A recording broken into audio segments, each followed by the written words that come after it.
Hi friends, welcome to Nahash media. இன்றைக்கி நம்மளுடைய சேனலில் ஒரு சூப்பரான திருவிழா விளாக் பார்த்துடலாம். எங்கள் ஊரில் கரம்பையம் மாரியம்மன் கோவில் திருவிழா ஸ்டார்ட் ஆகிடுச்சு. ஸோ அந்த திருவிழாக்கு தான் நாங்கள்லாம் போயிட்டுருக்கோம். அதுக்கு முன்னாடி நம்மளோட நாகாஸ் மூலிய நேச்சுரலில் என்னென்ன ப்ராடக்ட் இருக்குது அப்படின்றதும் காண்டாக்ட் நம்பரும் நான் உங்களுக்கு கமெண்ட்டில் பின் பண்ணுறது பாருங்கள். எந்த டவுட்டாக இருந்தாலும் நீங்கள் வாட்ஸ்அப் பண்ணுங்கள், உங்களுக்கு உடனே ரிப்ளை வந்துடும். நம்மளுக்கு பார்த்தீங்கன்னா weight loss combo, calcium and iron powder, immunity booster, health mix, hair oil, skin oil, glow serum, Kumkumadi serum, lip lightening cream, அடுத்தது பார்த்தீங்கன்னா ஹேர் மாஸ்க், இப்படி நிறைய விஷயங்கள் இருக்குது. டாண்ட்ரஃப் ஆயில், இப்படி ஏகப்பட்ட விஷயங்கள் இருக்குது. எல்லாமே பார்த்தீங்கன்னா ஆர்கானிக் தான். பவுடர் ஐட்டம்ஸ் எல்லாமே சிறுதானியங்கள். ஹெல்த்தியாக நீங்கள் வெயிட் லாஸ் பண்ண முடியும். அதே மாதிரி நம்மளுடைய இடுப்பு வலி, முதுகு வலி எல்லாத்துக்குமே நம்ம கால்சியம் பவுடர் யூஸ் பண்ணலாம். இது மாதிரி ஒவ்வொரு ப்ராடக்ட்டுக்குமே சூப்பரான ரிசல்ட் கொடுத்துருக்காங்க. ஸோ நீங்களும் வேணும் அப்படின்னா ட்ரை பண்ணி பாருங்கள். கான்டாக்ட் நம்பரும் உங்களுக்கு கொடுத்துருக்கேன், ப்ராடக்ட் லிஸ்ட்டும் கமெண்டில் பின் பண்ணுறேன். நாங்கள் பார்த்தீங்கன்னா உள்ளே போய் ஒரு நேராக போயிட்டே இருந்தால் அங்கே பார்த்தீங்கன்னா டிராஃபிக் ஆயிடுச்சா அப்படின்னு நின்றுட்டோம். கோயில்னாவே தெரியுமே, நம்ம மாரியம்மன் பாட்டெலாம் சூப்பராக போயிட்டுருக்கு. ஒருத்தர் சாமி ஆடுறான் உள்ளே உட்காந்துட்டு, அதுவும் கேமரா பார்த்தோன்னே கேமராவை பார்த்தே ஆடுறான். அதுவும் ஜாலியாக இருந்துச்சு அவன் பண்ணுறது. அடுத்து பார்த்தீங்கன்னா வெளியில் வந்து பறவை காவடி அப்படின்னு சொன்னார் மகி. நானே இப்போ தான் சின்ன பிள்ளையிலேருந்து பறவை காவடின்னு கேள்விப்பட்டிருக்கேன். பட் ஃபஸ்ட் டைம் பார்க்குறேன் நான். பயங்கரமாக இருக்குது. 1-2 இல்லை, நிறையா வந்துருக்குது பறவை காவடி. அது இல்லாமல் மயில் காவடியெல்லாம் வித்தியாசமாக இருந்தது. இங்கே தான் பார்க்குற மயில் காவடியெல்லாம். நானும் காவடி எடுத்திருக்கேன். நான் வந்து இந்த சடல் காவடி எடுத்திருக்கேன். பட் மயில் காவடியெல்லாம் பார்க்குறதுக்கு ரொம்ப நல்லா என்ஜாய்ஃபுல்லாக இருந்தது. நிறைய பேர் ரொம்ப டான்ஸ் ஆகுதுன்னு சொல்லி பயங்கர கோலாகலமாக இருந்தது திருவிழா. செம்ம சூப்பராக இருந்துச்சு. நானும் பார்த்தீங்கன்னா மகி மாதிரி தான் ஃபஸ்ட் டைம் பார்க்குறேன். அவருக்காவது பேர் தெரியுது. எனக்கு நேற்று தான் மகி சொன்னார், அபி அங்கே பாரு அப்படின்னு சொல்லிட்டு. உண்மையாகவே அவங்க எல்லாரையுமே பார்க்கும்போது ஒரே விஷயம் தான் எனக்கு தோணுச்சு, கடவுளே அவங்க வேண்டின விஷயத்தில் நல்லபடியாக நடத்தி வைங்க அப்படின்னு சொல்லி. அங்கே பாருங்களேன், அந்த அண்ணா எவ்வளோ ஹைட்டில் இருக்காங்க பாருங்கள். உண்மையாகவே பெரிய விஷயம் இது. எல்லாமே பார்க்குறதுக்கு எனக்கு ரொம்ப ஆச்சரியமாக இருந்துச்சு. இந்த சைடு இவங்க, அந்த பக்கமாக பார்த்தீங்கன்னா இன்னும் 2 பேர். அதே மாதிரி இந்த மயில் காவடியெல்லாம் காட்டுறேன் பாருங்களேன், அழகாக அவ்வளவு கரெக்டாக கோவிலுக்குள்ளே போகும்போது பார்த்தீங்கன்னா ஒரு சுற்றி அவ்வளோ பெரிய வெயிட் வேறு என்னமைக்கு ஒரு சுற்றி அவ்வளவு அழகாக சூப்பராக இருந்துச்சு பார்க்குறதுக்கே. எத்தனை பேருக்கு இதெல்லாம் பார்க்குறதுக்கு ஆசைன்னு சொல்லுங்கள். நான் அந்த சென்னையிலேருந்து இங்கே வரும்போது இதெல்லாம் கற்பனை நம்மளுக்கு. ஓகே, ஊருக்கு போனால் அதை பார்க்கலாம் இதை பார்க்கலாம். இன்னும் பார்த்தீங்கன்னா கண்டினியூவாக திருவிழா தான், ஏகப்பட்ட திருவிழா வரும். எனக்கு வந்து இந்த சாரீ ரொம்ப பிடிக்கும். இப்போ நான் கட்டியிருக்கேன் பாருங்கள். இந்த சாரீ வாங்கினதுலேருந்து இருக்கிற எல்லா புடவையும் விட்டுட்டு இதை தான் அதிகமாக நான் கட்டிகிட்டு இருக்கேன். அந்த கல்யாணி காட்டன் சாரீனா எனக்கு அவ்வளோ பிடிக்கும். நானும் நிறைய கலர்ஸை வந்து கேட்டுட்டேன். பட் எனக்கு அந்த மாதிரி கலர்ஸே கிடைக்கவே மாட்டேங்குது நான் பார்க்குற கடையில். அதே மாதிரி வந்து பார்த்தீங்கன்னா இது வந்து பார்த்தீங்கன்னா சென்டர் ஆஃப் த ஏரியா. அது நல்லா சுற்றி நிறைய கிராமங்கள் இருக்குது. எல்லா கிராமத்துலேருந்து வந்து பார்த்தீங்கன்னா காவடி 2 நாளாக காவடி மட்டுமே நடந்துகிட்டு இருக்குது. இன்றைக்கி தஞ்சாவூர் பால்கோடம் அப்படின்னு சொன்னாங்க இன்றைக்கி. ஓகேங்களா? ஸோ இன்றைக்கும் கோயிலுக்கு போகணும். நாளைக்கு தேரட்டும். தேர் வந்து பார்த்தீங்கன்னா டெக்கரேஷன் பண்ணி ரெடியாக இருக்குது. பெரிய தேர். அடுத்து சின்ன தேர். இதுதான் மயில் காவடி. பாருங்க பார்த்தீங்களா, மயில் காவடின்னு சொல்லி செம்ம சூப்பராக இருந்துச்சு. இவர் ஒருத்தர் மட்டும் கிடையாது, லைனாக அத்தனை காவடி. அதுக்கப்புறம் நாங்கள் கோயிலுக்குள்ளே பார்த்தோம்னா ஏற்கனவே 100-150 பேர் எடுத்திருப்பாங்க போல இருக்குது. அவ்வளோ அழகாக அங்கே ஃபுல்லாக அடுக்கி வச்சுருந்தாங்க.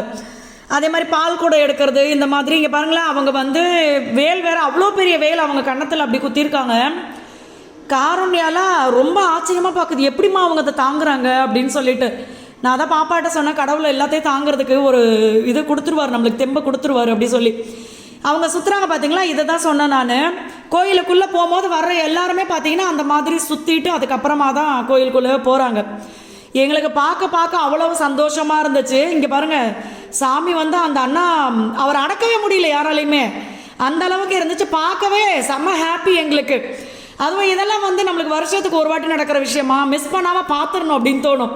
நாங்களாவது இங்கனக்குள்ளேருந்து வர்ற எத்தனை பேர் ஊருலேருந்து அவங்க ரொம்ப தூரத்துலேருந்து ட்ராவல் பண்ணி வந்து இங்கே சொந்த பந்தத்தோடு இருந்து அந்த திருவிழாவே பார்த்தீங்கன்னா அவங்க வீட்டில் கூட ரொம்ப கோலாகலமாக இருக்கும். எல்லாரும் ஒன்றா சமைச்சு சாப்பிட்டுக்கிட்டு ரொம்ப ஜாலியாக இருக்கும். அதை வந்து மிஸ் பண்ணாமல் நாங்களும் போய் அனுபவிச்சிடணும் அப்படின்னு சொல்லிட்டுங்க பாருங்கள். இவர் வந்து அவ்வளோ பெரிய வேலை அவரோட கன்னத்தில் குத்திருந்தாங்க. சுற்றிட்டு கொஞ்சம் கூட அசரவே இல்லை, அவ்வளோ அழகாக ஆடிட்டு இருந்தார் அவர். ஆமாம், கோயிலுக்குள்ளேயும் பார்த்தீங்கன்னா கூட்டம் பயங்கரமாக இருந்தது. நாங்கள் போனப்போ கார் ஆக்சுவலாக நிறைய எடுக்கல வீடியோ. கார் போய் நல்லா க்ரௌடில் லாக் ஆகிடுச்சு. 1 hour ஆகிடுச்சு கார் மூவ் ஆகுறதுக்கு. ஏற்கனவே அவங்க காவல்துறையிலேருந்து சொன்னாங்க, சார் உள்ளே போகாதீங்க சார், கார் ரொம்ப ரிஸ்க் அப்படின்னாங்க. இல்லை சார், நான் இப்படியே போயிட்டு அப்படி சுற்றி போகணும். நாங்கள் வேளாண் பார்க்கு நைட்டு டின்னர் பிடிக்கலாம்னு சொல்லி நாங்கள் பிளான் பண்ணி அப்படி கிளம்பி போயிட்டுருக்கோம். சரின்னு பார்த்தா உள்ளே போய் கார் லாக் ஆகிடுச்சு. 1 hour கழிச்சு தான் கோயில் உள்ளே போனோம். ஆனால் பயங்கர கூட்டம் கோயில். நல்ல சந்தோஷமாக இருந்துச்சு. அங்கே பார்த்தீங்களா, முதுகில் வந்து அவங்களுக்கு அந்த காவடி எடுக்கும் போது இது குத்திருப்பாங்கல்ல, வேல் இல்லை அந்த கொக்கி மாதிரி இது பண்ணியிருப்பாங்க. அதெல்லாம் அவங்களுக்கு வந்து எந்த காவடி வந்தவங்க பறவை காவடி உட்கார வச்சுருக்காங்க. அந்த விஷயம்லாம் பண்ணிகிட்டு இருந்தாங்க. அதே மாதிரி விளக்கு போடுறது, மாவிளக்கு போடுறது, இந்த மாதிரி பார்க்குறதுக்கே பார்த்தீங்கன்னா ஒவ்வொரு விஷயமும் அடடா எவ்வளோ சூப்பராக இருக்குது அப்படின்ற மாதிரி இருந்துச்சு. நாங்களும் பார்த்தீங்கன்னா முத்துமாரியம்மன் கோவில், எங்கள் கோவிலில் வந்து நான் 1 வருஷம் தான் பால் குடமே எடுத்தேன். 3 வருஷம் எடுக்கிறதா பிளான் பண்ணியிருந்தேன். வேண்டுதலில் எதுவும் வைக்கல, அந்த அம்மா நம்மளை நல்லா வச்சுருக்கிறதுக்காகவே அந்த அம்மாவுக்கு செய்யணும். ஸோ அந்த மாதிரி நாங்களும் வந்து 1 வருஷம் எடுத்தேன். இன்னும் 2 வருஷம் அந்த அம்மா எப்போ சொல்கிறாங்களோ அப்போ தான் எடுக்கணும். நான் வந்து 3 வருஷம் காவடி எடுத்தேன். பட் என்னத்துக்கு எடுத்தேன் ஒன்றுமே தெரியல. எங்களுக்கு வேண்டதெல்லாம் கிடையாது, எங்கள் கோவிலில் ஆரம்பிச்சு விடணும் இந்த விஷயத்தை அப்படின்னு ஒரு ஆசை எங்களுக்கு. ஏன்னா எல்லா கோயிலையும் நடக்குது, நம்ம அம்மா மட்டும் என்னடா சும்மா இருக்காங்களே அப்படின்னு சொல்லி ஒரு விஷயத்தை நம்ம ஆரம்பிச்சு விடுவோம். அதுக்கப்புறம் எல்லாரும் அதை ஃபாலோ பண்ண ஆரம்பிச்சிருவாங்க அப்படின்னு சொல்லி அப்புறம் பார்த்தீங்கன்னா காவடி எடுத்து ஆரம்பிச்சு விட்டு அப்புறம் பால் கூட எடுத்து அதுக்கப்புறம் இப்போ அதை வருஷம் ஃபாலோ பண்ணுறாங்க உண்மையாகவே. அதனால் வந்து உண்மையாகவே வந்து நம்ம நம்பிக்கையோடு செஞ்சோன்னா அவங்க அந்த நம்பிக்கை காப்பாற்றுறாங்க. அதுதான் உண்மை. நம்பிக்கை இல்லாமல் ஒரு விஷயத்தை செய்ய முடியும். அபிட்ட சொன்ன ஒரு 2 வருஷமாக சொல்லிட்டு இருக்கேன், அம்மன் மாதிரி இது பண்ணி அந்த இதெல்லாம் தலையில் இதை நேற்றும் சொன்னோன்னு நினைக்கிறேன். ஒரு வெக்கப்படுறாப்புல சாமிக்கு செய்கிற விஷயத்த வந்து எதுக்குப்பா வெக்கப்படுற, இது நல்லது தானே வா அப்படின்னாக்க என்னன்னா இப்போ நம்ம சாமிக்கு செய்யணும்னு சொல்லி ஒரு ஆர்வம் நம்ம பண்ணுறோம். பட் நம்ம இந்த சுற்றி இருக்கவங்களை பார்த்தே நம்ம வாழ்க்கை பாதி நாள் போயிருப்போம். உங்களுக்கு தெரியுதா, கரெக்டாக கோவில் திருவிழா சமயத்துலலாம் நாங்கள் இந்த மாதிரி விஷயத்த புலம்புவோம். எதுக்கு அப்படின்னா நம்ம செய்யணும்னு ஆசைப்படுறோம், செய்ய விட மாட்டாங்களே அப்படின்ற ஒரு இதுதான் மனசுக்குள்ளே. இந்த மாதிரி கோவில் திருவிழாலாம் பார்க்கும்போது நம்ம முத்துமாரி அம்மனுக்கும் நம்ம நிறைய செய்யணும் அப்படின்ற ஒரு ஆசை. இதை விட முக்கியமான விஷயம்னா நான் வந்து எனக்கு 4-5 வருஷமாக ரொம்ப ஆசை நம்ம கோயிலை வந்து பெருசாக எடுத்து கட்டணுன்ட்டு. இப்போ எந்த வீட்டு மருமக வந்து நீ செய்ப்பா நான் கூட இருக்குன்னு சொல்லி அபி சொல்லுவாள், உனக்கு எது தோணுதோ அதை பண்ண வைக்கின்ட்டு. நான் ஒரு 2-3 வருஷமாக சொல்லிட்டேன் கோயிலை எடுத்துக்கிட்டோன்ட்டு. ஒருத்தன் வந்து சொன்னா மாதிரி எனக்கு ரொம்ப சங்கடமாக போச்சு. அந்த விஷயம் அப்படியே இருக்கட்டும். ஒரே விஷயம் தான், நம்ம வந்து விளக்கு பூஜை பண்ணுறதுக்கே ஊறுபட்ட தடங்கள் சரிங்களா. விளக்கு பூஜை பண்ணுறது எதுக்கு, அங்கங்கே பார்த்தீங்கன்னா வெளியூரில் இருந்தெல்லாம் வருவாங்க விளக்கு பூஜை பண்ணும்போது அந்த விளக்கு பூஜையில் நம்மளும் கலந்துக்கணும் அப்படின்னு சொல்லி. இங்கே இருக்கிறவங்களே கலந்துக்க மாட்டேங்கிறாங்க. சரி ஓகே, அதெல்லாம் எங்களுடைய ஆதங்கம் மனக்கவலைகள் குமரியாச்சு. அதுக்கு அந்த அம்மா வழி வைப்பாங்க, நல்ல வழி பண்ணுவாங்க. வர வழியிலையும் பார்த்தீங்கன்னா இந்த மாதிரி மயில் காவடி சூப்பராக, அதுவும் அந்த தம்பிங்க ஆடுற ஆட்டம் இருக்குது பாருங்கள், நம்மளையும் சேர்ந்து ஆட வச்சுருவாங்க போல இருக்குது.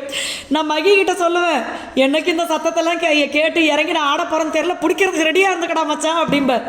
ஏன்னா என்னால் பார்த்தீங்கன்னா இந்த சத்தம் வந்து நம்மளை வந்து அதுதான் நம்மளை மறந்து நம்மளை ஆட வச்சிரும். அந்த சவுண்டெல்லாம் பார்த்தீங்கன்னா நான்லாம் அதை ரொம்ப என்ஜாய் பண்ணுவேன். அதே மாதிரி கோவில் திருவிழா வெளியிலலாம் எதனா சவுண்டு கேட்டுச்சு வச்சுக்கோங்க, உள்ள நான் பாட்டுக்கு ஆடிட்டு கிடப்பேன், அந்த அளவுக்கு என்ஜாய் பண்ணுவேன் அந்த சவுண்டெல்லாம். அடுத்து வந்து இன்னொரு பறவை வயசு அப்பா ஒருத்தவங்க நிறைய பேர் கொண்டு வந்தாங்க பறவை கபடி, நிறைய பேர். எனக்கு ரொம்ப ஆச்சரியம் அதுதான் அது கடவுளுடைய பிளஸிங் இருந்தால் தான் ஒரு சில விஷயங்கள் பண்ண முடியும்னு சொல்லுவாங்களே.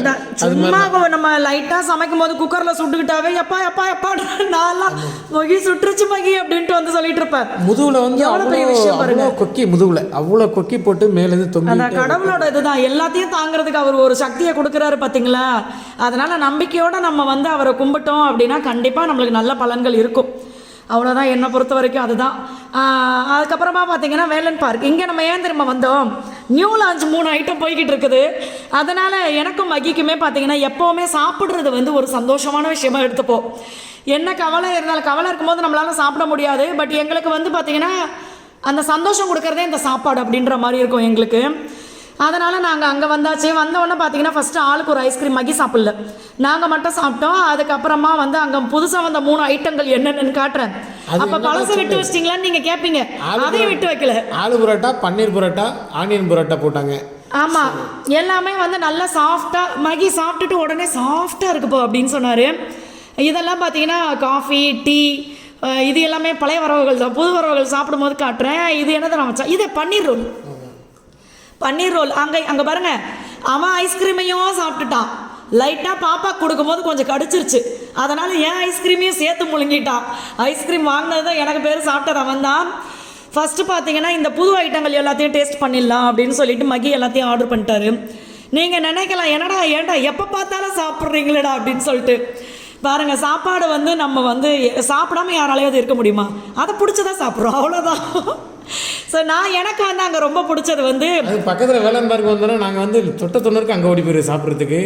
பர்ச்சேஸ்னாலும் அங்கே போயிடுது, நம்ம எல்லாமே அங்கே கிடைக்குது. அது இதெல்லாம் நான் எதிர்பார்த்த விஷயம். நம்ம ஊரில் நம்ம பக்கத்தில் ஒரு விஷயம் இருந்துச்சுன்னா நல்லா இருக்குமே, ஒரு ரிலாக்ஸ் பண்ணுறதுக்கான ஒரு இடமா இருக்குமேன்னு சொல்லி அது மாதிரி வந்துச்சு. எனக்கு பார்த்தீங்கன்னா இவன் பானிபூரியே என்னை வெளியில் சாப்பிட விடல அது இதுன்னு சொல்லி. இங்கே போனால் நான் பானிபூரி விரும்பி சாப்பிடுவேன். எனக்கு எல்லாமே எனக்கு ரொம்ப பிடிக்கும். சில்லி சீஸ் அது வந்து ரொம்ப ரொம்ப பிடிக்கும் எனக்கு. அது சாண்ட்விச் வரும் அங்கே பாருங்கள், பார்க்க கூட இல்லை, நான் பாட்டுக்கு சாப்பிட்டுட்டே இருக்கேன். ஸோ இந்த திருவிழா பார்த்திங்கன்னா எங்களுக்கு ரொம்ப சந்தோஷமாக சூப்பராக ஜாலியாக இருந்தது.